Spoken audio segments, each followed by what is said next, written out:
Aadhaar authentication అని చెప్పేస్తుంది. Click here అని చెప్పేసి బాక్స్ ఉంటుంది. ఆ బాక్స్ మీద క్లిక్ చేసి ఎవరైతే అప్లై చేయాలనుకుంటున్నారో ఈ వర్క్ ఫ్రమ్ హోమ్ సంబంధించి అంటే కౌశల్యం సర్వే సంబంధించి ఎవరైతే అప్లై చేయాలనుకుంటారో వారికి ఆధార్ నెంబర్ ఎంటర్ చేసి సెండ్ ఓటీపీని క్లిక్ చేసిన వెంటనే ఓటీపీ సెండ్ సక్సెస్ఫుల్ అని చెప్పేసి మీ యొక్క ఆధార్ కార్డుకి లింక్ అయినట్టు మొబైల్ నెంబర్ ఏదైతుందో అటు ఓటీపీ అయితే వస్తుందండి. సో ఓటీపీ అనేది ఇక్కడ ఎంటర్ చేయాలి.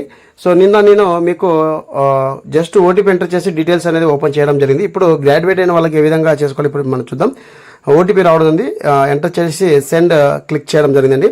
సో క్లిక్ చేసిన వెంటనే ఇక్కడ మనకి పాపప్ అయితే రావడం జరుగుతుంది. సో మన యొక్క ఓటీపీ వెరిఫికేషన్ సక్సెస్ఫుల్ అని చెప్పేసి రావడం జరుగుతుంది. సో ఇంటర్మీడియట్ వాళ్ళకి సంబంధించి అలాగే 10th సంబంధించి స్టూడెంట్ ఎవరైతే ఉన్నారో అలాగే ఇంటర్మీడియట్ స్టూడెంట్ ఎవరైతే ఉన్నారో వాళ్ళు మనకి ఇక్కడ డాక్యుమెంట్ని అప్లోడ్ చేయాల్సిన అవసరం లేదు. సో ఈ విధంగా మనకి ఓకే అవుతుంది. సో ఈ విధంగా ఓకే అయితే ఇక్కడ మనం చేయాల్సిన వాళ్ళు మెయిన్గా ఇంటర్మీడియట్ అలాగే 10th వాళ్ళు వినాల్సిన విషయం ఏంటంటే మనము మన యొక్క డీటెయిల్స్ అని ఆధార్ నెంబర్ ఎంటర్ చేసిన వెంటనే ఓపెన్ చేసిన వెంటనే కౌశల్య రిజిస్ట్రేషన్ ఫామ్ అని చెప్పేసి ఈ విధంగా అయితే రావడం జరుగుతుంది. సో ఇక్కడ పేరు అయితే రావడం జరుగుతుంది. ఇక్కడ మనకి పర్సనల్ డీటెయిల్స్ రావడం జరుగుతుందండి. సో ఫుల్ నేము అలాగే డేట్ ఆఫ్ బర్త్, జెండరు, అలాగే వారి యొక్క స్టేటు, డిస్టిక్ అయితే రావడం జరుగుతుంది. ఇక్కడ మీరు ఖచ్చితంగా వాడుకలో ఉన్నటువంటి మొబైల్ నెంబర్ ఇవ్వాలి. సో ఒక్కసారి మాత్రమే ఎంటర్ చేయండి. ఒక పర్సన్కి ఒక మొబైల్ నెంబర్ మాత్రమే ఎంటర్ చేయాలి. అది కూడా ప్రజెంట్గా వర్క్ అవుతున్న మొబైల్ నెంబర్ ఇవ్వండి. సో ఓటీపీని క్లిక్ చేసిన వెంటనే ఇక్కడ మనకి ఓటీపీ అయితే వస్తుంది. సో ఓటీపీ అనేది ఎంటర్ చేసి ఇక్కడ ఓకే మీద క్లిక్ చేస్తే మనకి కంప్లీట్ ప్రాసెస్ అనేది అయినట్టండి. అంటే ఇంటర్మీడియట్ 10th వాళ్ళకి ఇటు వరకు అయితే ఓకే. సో మిగతా కోర్స్ అనేది అవసరం లేదు.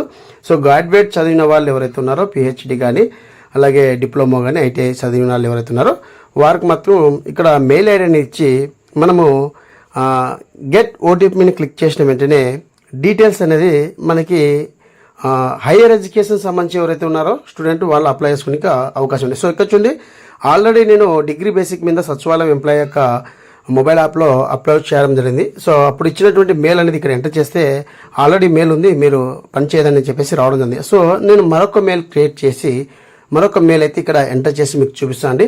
సో మీకు క్లియర్గా అర్థమయ్యే విధంగా చెప్పాలని చెప్పి చెప్తున్నాను. సో మొబైల్ నెంబర్ కానీ మెయిల్ ఐడి కానీ ఒకసారి మాత్రమే ఎంటర్ చేయాలి. సో ఒక పర్సన్కి మాత్రమే యూజ్ చేయాలండి. మళ్ళీ మీరు ఒక పర్సన్కి యూజ్ చేసినా మళ్ళీ అది ఎంటర్ చేస్తే మీకు అలానే చూపిస్తుంది. సో ఎవరైతే లాగిన్ అయ్యి ఉంటారో ఖచ్చితంగా ఇది సర్వే అనేది పూర్తి చేసుకోవాలి. అలా అయితేనే మీకు యూజ్ అవుతుంది, లేకుంటే కానీ యూజ్ కాదు. 10th ఇంటర్మీడియట్ వాళ్ళకు ఇటు వరకు మాత్రమే చాలండి. సో మిగతా డీటెయిల్స్ అవసరం లేదు. సో మీరు ఆధార్ నెంబర్ ద్వారా ఓటీపీ ద్వారా లాగిన్ అయ్యి మీకు ఇక్కడ మీ యొక్క పర్సనల్ డీటెయిల్స్లో మొబైల్ నెంబర్ వాడుకలో ఉన్నట్టు ఎంటర్ చేసి సబ్మిట్ చేస్తే సరిపోతుంది. ఇక్కడ మనము మరొకసారి నేను మెయిల్ ఐడి అనేది చేంజ్ చేయడం జరిగిందండి. సో మెయిల్ ఐడి చేంజ్ చేసి ఇక్కడ నేను ఓటీపీకి సెండ్ చేయడం జరిగింది. సో మెయిల్ ఐడికి ఓటీపీ అయితే రాదు, అవసరం లేదు. ఇక్కడ మనకి ఓటీపీ ఎంటర్ చేయని చెప్పేసి రావడం జరుగుతుంది. సో ఇక్కడ మీరు ఓటీపీ అనేది ఎంటర్ చేయాల్సిన అవసరమే లేదు. ఇక్కడ చాలామంది కన్ఫ్యూజ్ పడుతున్నారు. సో మాకు మెయిల్ ఐడి దగ్గర ఓపెన్ కాలేదు అని చెప్పేసి ఇక్కడ మీ యొక్క మెయిల్ ఐడికి ఓటీపీ రాదు. ఇక్కడ డైరెక్ట్గా మీకు ఓకే మీద క్లిక్ చేయండి. సో ఇక్కడ ఏదైతే మనకి ఓకే అనే బటన్ ఉందో ఆ ఓకే మీద క్లిక్ చేసిన వెంటనే మనకు హైయర్ ఎడ్యుకేషన్ సంబంధించి పిహెచ్డి కానీ పోస్ట్ గ్రాడ్యుయేట్ కానీ డిప్లొమా ఐటీ చేసిన వాళ్ళకి డీటెయిల్స్ అనేది ఓపెన్ అవ్వడం జరుగుతుంది. మీరు ఏ డిస్టిక్, మీ యొక్క పర్సెంటేజ్ ఎంత అని చెప్పేసి డీటెయిల్స్ అనేది ఓపెన్ అవ్వడం. సో ఇక్కడ నేను ఓకే మీద క్లిక్ చేస్తున్నానండి.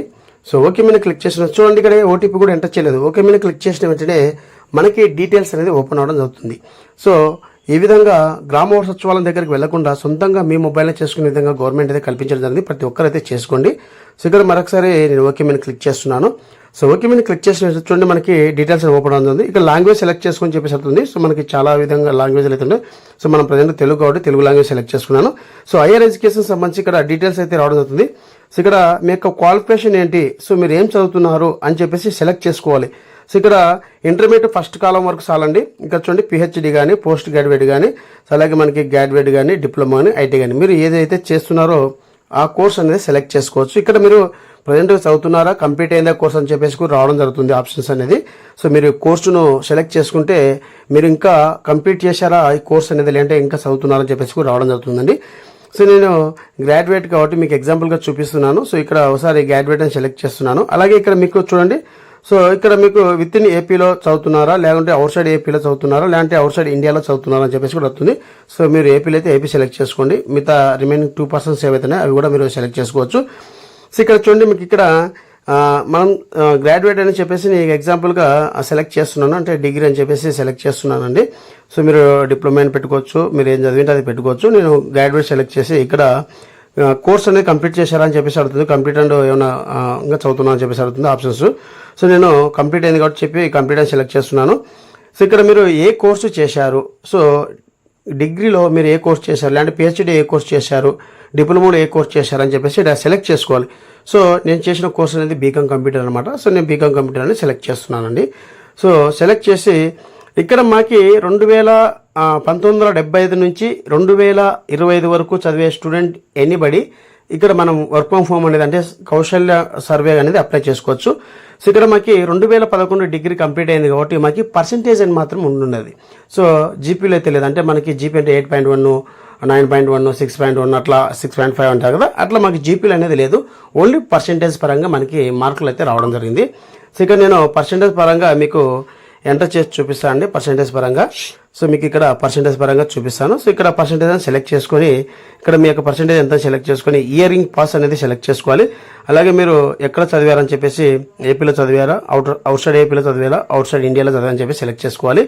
సో అలాగే మీ యొక్క డిస్టిక్ అనేది సెలెక్ట్ చేసుకోవాలి. అలాగే ఇక్కడ మీకు సంబంధించి మీ యొక్క కాలేజీ అంటే మీ డిస్టిక్ సంబంధించి ఏ కాలేజీలో మీరు గ్రాడ్యుయేట్ చేశారు అంటే డిగ్రీ అనేది పూర్తి చేశారని చెప్పి సెలెక్ట్ చేసుకోవాలి. సో ప్రజెంట్గా నేను బనగానపల్లి ఎస్వి డిగ్రీ కళాశాలలో డిగ్రీ అనేది పూర్తి చేయడం జరిగింది. ఫ్రెండ్స్ ఇక్కడ మీరు వినాల్సిన విషయం ఏంటంటే మీకు టెస్టింగ్ పర్పస్ చూపిస్తున్న ఆల్రెడీ నేను సచివాలయ ఎంప్లాయీస్ ద్వారా సర్వే అనేది పూర్తి అవ్వడం జరిగింది. సో సొంతంగా సెల్ఫ్ రిజిస్ట్రేషన్ చేసుకునే విధంగా గవర్నమెంట్ అప్డేట్ ఇవ్వడం జరిగింది కాబట్టి మీ ముందుకు వీడియోని తీసుకొస్తున్నాను. ఇంటర్మీడియట్ వాళ్ళకు ఫస్ట్ కాలం ఒకటే చాలండి. హైయర్ ఎడ్యుకేషన్ సంబంధించి అయితే ఎవరైతే హైయర్ ఎడ్యుకేషన్ చేశారో వాళ్ళకి మాత్రం ఈ డీటెయిల్స్ అనేది అప్లోడ్ చేయాలి. ఇంటర్మీడియట్ 10th వాళ్ళకైతే అవసరం లేదు. మీ యొక్క ఆధార్ నెంబర్ ద్వారా ఎంటర్ చేసి డైరెక్ట్గా మీరు వదిలేస్తే సరిపోతుంది, ఎటువంటి ప్రాబ్లం లేదు. మీకు సచివాలయం ద్వారా ఇన్ఫర్మేషన్ అయితే రావడం, అలాగే మీ యొక్క మొబైల్ నెంబర్కి మీరు ఇట్లా వర్క్ ఫ్రమ్ హోమ్కి కౌశల్య సర్వేకి అప్లై చేసుకున్నారు రండి అని చెప్పేసి రావడం జరుగుతుంది. సో ఇక్కడ డీటెయిల్స్ అనేది ఇస్తున్నానండి మొత్తము. సో మీకు ఏమైనా అదర్ క్వాలిఫికేషన్ ఏమైనా చేసింటే కూడా మీరు అదర్ క్వాలిఫికేషన్ అనేది ఇక్కడ సెలెక్ట్ చేసుకోవచ్చు. సో మీరు డిప్లొమా కావచ్చు, ఏ ఇయర్ పాస్ అయ్యారు, పర్సెంటేజ్ ఎంత మొత్తం సెలెక్ట్ మీరు ఏమైనా అదర్ కోర్స్ చేసినా కూడా ఇక్కడ సెలెక్ట్ చేసుకోవచ్చు. ఇక్కడ గ్రాడ్యుయేట్ చదివిన వాళ్ళకి ఖచ్చితంగా సర్టిఫికేట్ అనేది అప్లోడ్ చేయాలి. సో సర్టిఫికేట్ అప్లోడ్ చేసి అంటే సర్టిఫికేట్ అంటే మార్క్ లిస్ట్ మాత్రమే అప్లోడ్ చేయాలండి. మార్క్ లిస్ట్ మెమో అనేది మీరు అప్లోడ్ చేయాలి, మార్క్ షీట్ అనేది అప్లోడ్ చేయాలి ఖచ్చితంగా. సో ఈ విధంగా అప్లోడ్ చేసి ఇక్కడ మనకి సబ్మిట్ అని చెప్పేసింది కదా, సబ్మిట్ చేసిన వెంటనే ఈ డేటా అనేది గవర్నమెంట్కి వెళ్ళడం జరుగుతుంది. అక్కడి నుంచి సచివాలయం ద్వారా ఇన్ఫర్మేషన్ రావడం జరుగుతుంది. అలాగే గవర్నమెంట్ నుంచి మీరు ఏదైతే మొబైల్ నెంబర్ కానీ అలాగే మెయిల్ ఐడి కానీ ఇచ్చారో వాటికి ఇన్ఫర్మేషన్ అనేది మెసేజ్ రూపంలో రావడం జరుగుతుంది. మీరు కౌశల్య సర్వేకి అనేది వర్క్ ఫ్రమ్ హోమ్ అనేది అప్లై చేసుకోవడం జరిగిందండి. సో మీరు పలానా ఈ డేట్న రావాలని చెప్పేసి మీకు రావడం అయితే జరుగుతుంది 100% ఇది. సో ఈ విధంగా అయితే మీరు ప్రతి ఒక్కరైతే చేసుకోండి. సో ఈ విధంగా మనకి సెల్ఫ్ ఎన్రోల్మెంట్ చేసుకునే విధంగా గవర్నమెంట్ అయితే సచివాలయం దగ్గరికి వెళ్లకుండా చేసుకునే విధంగా ఇవ్వడం ఉంది. సచివాలయంలో చేసిన వాళ్ళైతే మళ్ళీ చేసుకోవద్దండి. సో ఎవరైతే సచివాలయంలో చేసుకోలేదు అనుకున్నారో వాళ్ళు మాత్రమే చేసుకోండి సొంతంగా. సో ఈ విధంగా అయితే మనం చేసుకునే విధంగా అయితే గవర్నమెంట్ అయితే అప్డేట్ ఇవ్వడం జరిగిందండి. సో ప్రతి ఒక్కరు చేసుకుంటారని చెప్పేసి మనస్ఫూర్తిగా కోరుకుంటాను. ఇదండి వీడియోలో అప్డేట్. వీడియోలో లైక్ చేయండి, షేర్ చేయండి, సబ్స్క్రైబ్ చేసుకుని మర్చిపోకండి. Thank you for watching. Thank you so much. జై హింద్.